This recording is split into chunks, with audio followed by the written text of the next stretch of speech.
नाही, पार्श्वभूमी अशी आहे की आमचे प्रयत्न होता की पहिल्यापासून युती व्हावी, आमचा प्रयत्न होता, पण त्यांच्याकडे मागणी जास्त पण होती. आमच्याकडे 550 लोकांचे अर्ज होते, त्यामुळे अधिक मागणी असल्यामुळे ते जुळू शकलं नाही. फॅक्ट आहे.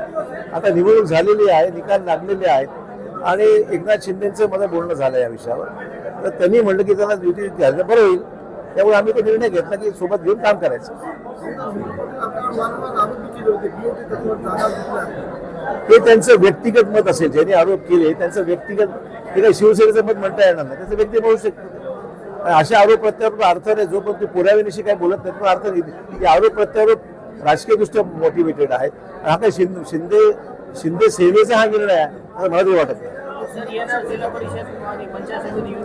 अद्याप निर्णय घेतलेला नाही. जेव्हा निवडणूक घोषित होईल तेव्हा निर्णय आधी चर्चा करू आम्ही.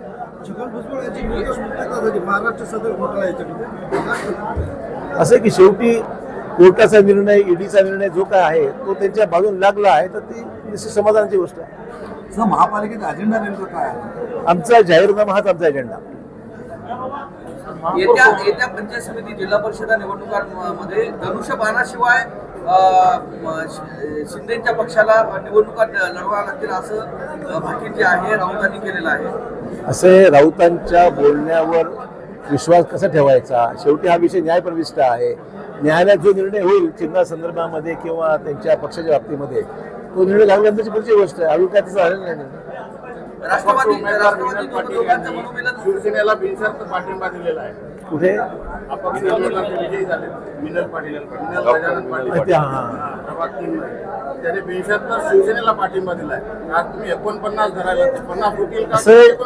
शिवसेनेच्या एकंदरीत इंटरनल जे विषय आहेत, तो विषय आमदार कल्याणकर आणि त्यांचे गटनेते जे आहेत त्यांनी घ्यायचा आहे. त्यांना ठरवायचं काय करते. पाठिंबा घेतला तर तो त्यांच्या पक्षांतर्गत विषय आहे, ते ठरवायचं काय करायचं. त्र्यंबकेश्वर या ठिकाणी होणाऱ्या कुंभमेळ्यातील कामासंदर्भात महंतांनी नाराजी दर्शवलेली आहे. मुख्यमंत्र्यांनी येऊन त्यांच्याशी चर्चा करावी अशी मागणी महंतांकडून करण्यात येत आहे. मला यातली माहिती नाही, कारण तो जिल्हा वेगळा आहे. गिरीश महाजनजी सगळं पाहतायत, त्यामुळे नेमकं काय विषय मी बोलू शकणार त्याच्यावर.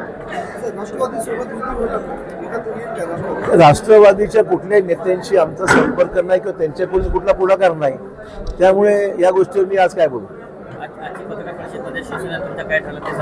काय म्हणताय? शिवसेनेने सांगितलं, त्यामुळे शिवसेना आणि आम्ही एकत्र काम करण्याचा निर्णय घेतलेला आहे. तशी नोंदणी सुद्धा महायुती म्हणून नोंदणी सुद्धा विभागीय आयुक्तांकडे आम्ही केलेली आहे आणि याच्या पुढे शिवसेना भाजपा युती ही राहणार आहे महापालिकेत.